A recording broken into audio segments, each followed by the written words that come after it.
Hello, Nasdaq followers, and welcome to another edition of Nasdaq Spotlight. My name is Leanne Alfaro, and we're coming to you live from Times Square, New York City, where we are at the Ping Identity Identify conference. Right here, we are hearing from real enterprises and hearing a little bit more about identity security as well as how to manage identity in multiple cloud platform environments. So joining me to talk a little bit more about it is CEO of Ping Identity himself, Andre Duran. Thank you so much for joining us. It's a pleasure to be here. Thank you. So today we are in a very peculiar space. We're in a breach-heavy market. How is Ping Identity driving security and API security in particular in this market? Well, I'll go to your first comment. Yeah. A number of the studies about the breaches and kind of the weak link, believe it or not, is still the password.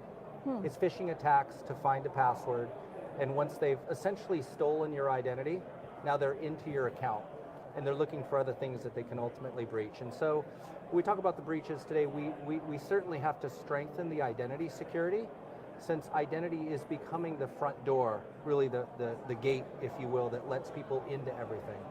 So identity security is all about knowing the user, feeling good that you've strongly authenticated the user, and then controlling what they have access to once they've authenticated. And we like to say, or we've got a saying here, that identity is becoming the new perimeter, if you will. We think about firewalls today, or kind of the legacy view of security was all about put everything of value in one place and erect a big wall. It was similar to the way we used to think about physical security. Right. Put everything in one place and erect a big wall, but everything is distributed now. And so in this distributed world, identity is becoming the one thing that we need to know, and we need to know really well in order to enable security. With respect to APIs, we've heard about the API economy, and whole industries are becoming rewritten by exposing APIs to partners and to customers so that we can build new services. But if you really step back, APIs are becoming a front door to data and to microservices and to all of these other things that we hold dear. And so it turns out that we are going to have to do a really, really good job securing those APIs. So the identity industry has developed new standards, new protocols to help secure those APIs. And then Ping is applying artificial intelligence and machine learning against the traffic of those APIs to try to discern when abuse or a hack might be occurring. And that is so important. Now, given that, and we're talking a little bit off stream, given that identity security is still gaining traction, how can organizations better think about this, better think about their security strategies and put identity in the center of all of that? Well, we like to say it's not about inside or outside now. It's not, you're not in a safe zone. There's only the authenticated or the unauthenticated in our world. And so we're at a time and place now to where putting strong authentication, or what we call multi-factor authentication, leveraging your mobile phone as a device to do biometrics to. We can do location security tied to your phone. Putting strong authentication on everything, that's the phase that we're in right now. So I think most initiatives should start there if they haven't already done so.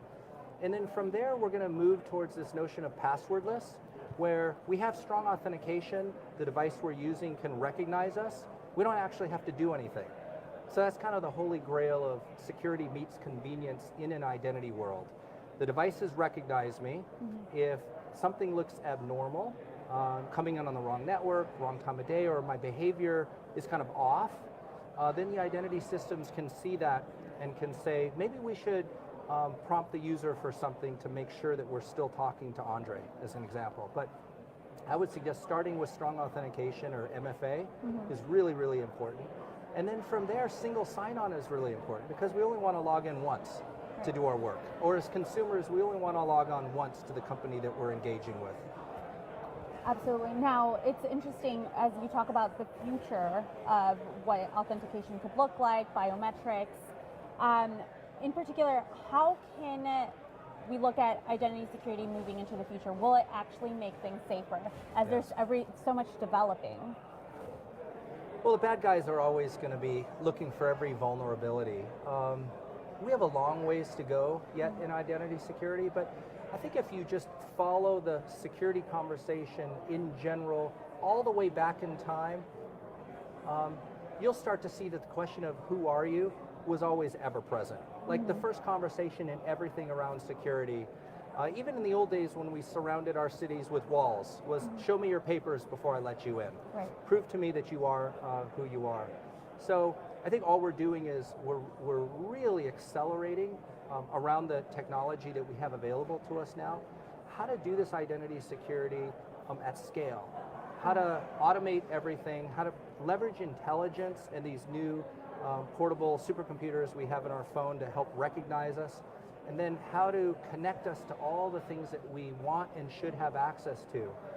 So I absolutely believe that we are going to be more secure once these identity technologies are installed and all connected. But the challenge is we're connecting everyone to everything.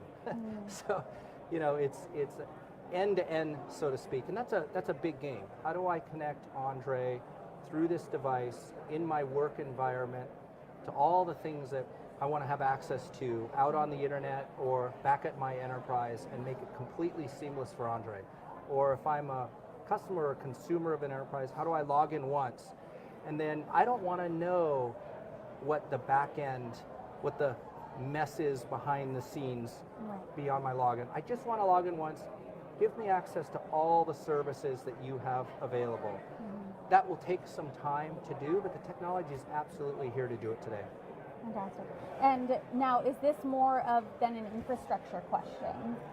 You talk about connecting people to, you know, to prove that you are in a certain place, or to prove that you say who you are. Yeah, I think it is. I mean, we're kind of building the identity dial tone. I don't know how else to say it, where you don't think about, we pick up a phone and you get a dial tone. You know, none of us really appreciate how much the telecom industry for the better part of a few decades had to do in order for you to actually have that dial tone. And type a number and it goes anywhere. We're really doing the same thing for identity. We are laying the foundation of an identity infrastructure right now. It's kind of equivalent to what dial tone is for telephony. We're building for identity, and once we've laid that foundation, now we can connect everything to everything and keep it secure. Fantastic. Well, I'm looking forward to that future, so we'll definitely keep updated with Ping Identity, and thank you so much for joining us, Andre. Thank you. Nasdaq followers, that has been Andre Duran, CEO of Ping Identity. Stay tuned right here for more coverage from the Identify 2018 conference.